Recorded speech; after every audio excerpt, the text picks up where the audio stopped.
We always fall in love. We never rise in love.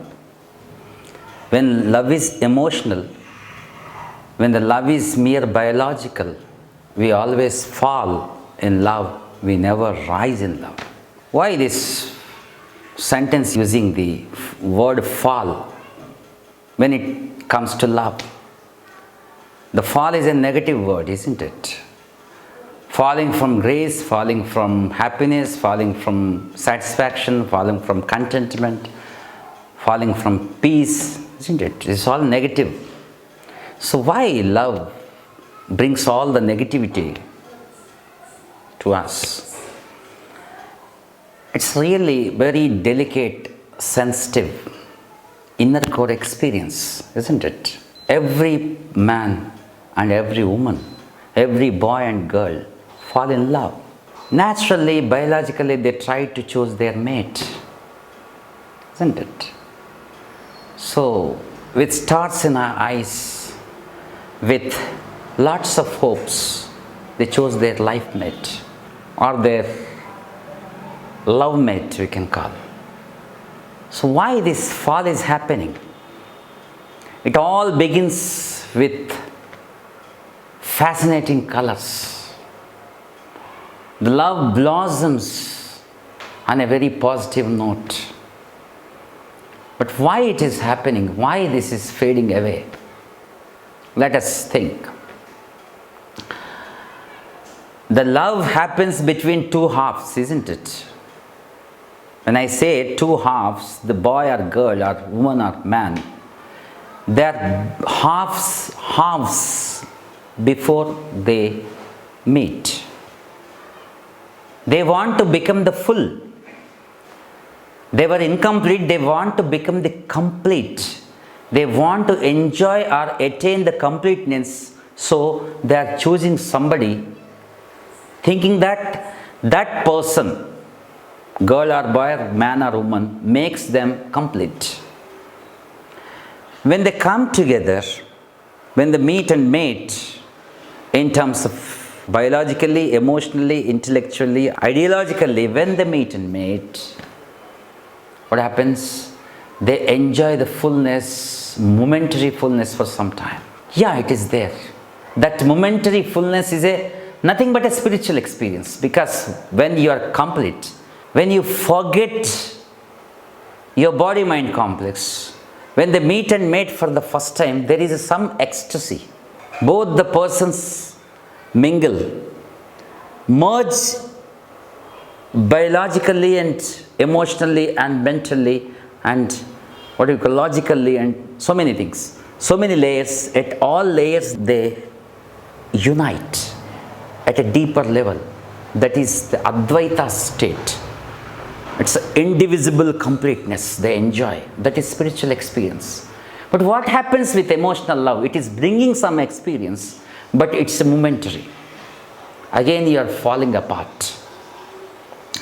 You are two halves, you remain two halves. For a moment you are coming together, enjoying, and when the rosy period ends, when the rosy period comes to an end, you remain two halves, and your struggle will continue.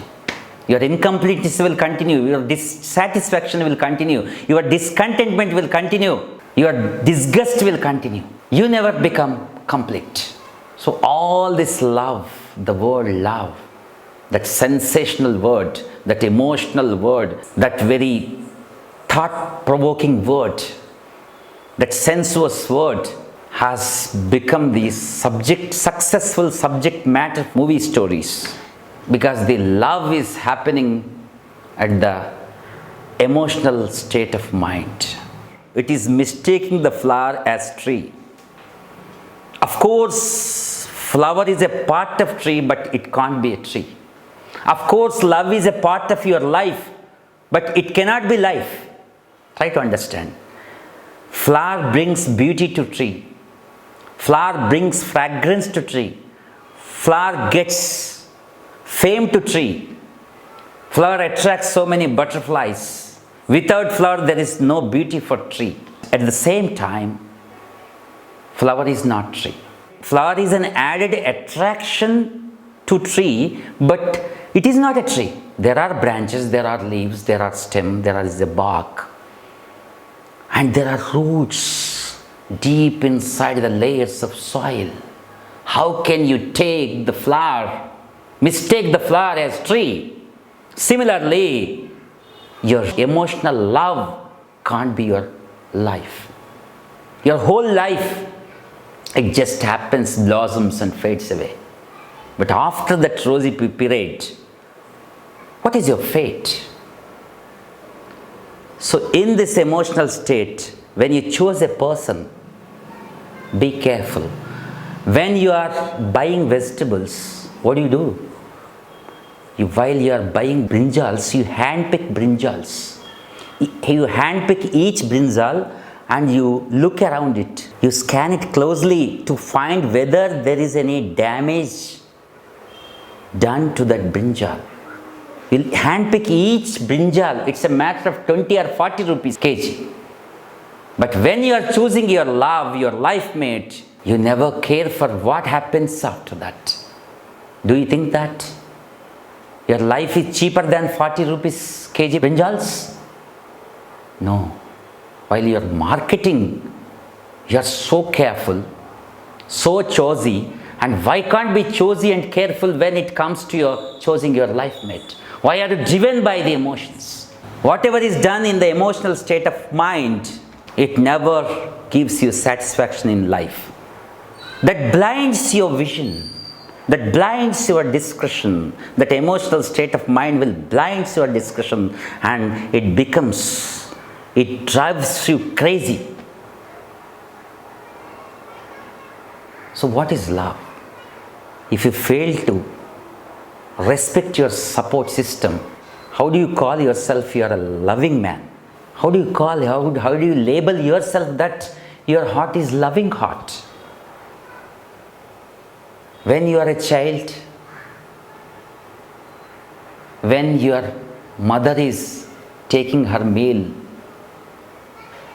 you have done something. She came, she stopped eating and she cleansed your shit. And she cleaned your body. Then she came back.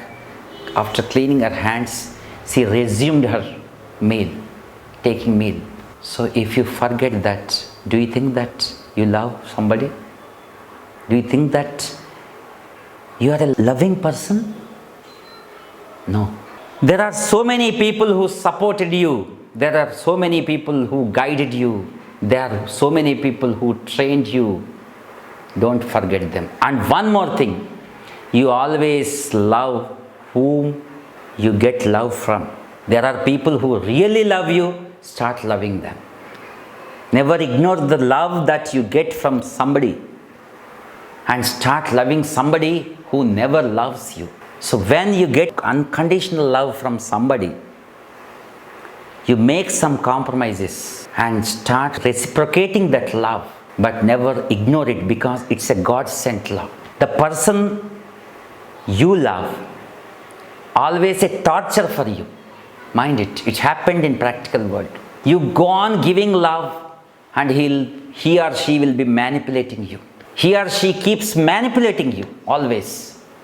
But you never find any happiness in that. But if you chose a person who is loving you, you'll be really happy. And one more thing you remember, as you advance in the life experience, passing through your 20s and 30s and nearing 40s, you'll realize that nobody can love you. Nobody can love you unconditionally. Nobody can love you in all conditions. Nobody can love you for what you are. These are all poetry. This is all poetry written in books. But nobody can love you in all situations. First of all, you should love yourself. Love your mind, love your body, keep it healthy. Love your mind, keep it healthy. Love your emotions, manage them. When you love your emotions, you perfectly manage them. Management of emotions is needed. And love your intellect. Love what is given to you by nature, make the best use of them. And love the nature that which has given you this body mind complex. Love the support system you are naturally getting, and honor your presence in this universe, in this world. Always love yourself. When you start loving yourself, all the love you are expecting from others will come and touch your feet. But when you make your heart a begging bowl, and if you go on asking for love, begging for love, you will be a miserable person. So first start loving yourself. Loving yourself is loving the nature, loving the universe, because this universe, this nature has given you the body mind complex. It's a gift. Love that gift. Thank you. Hari Om.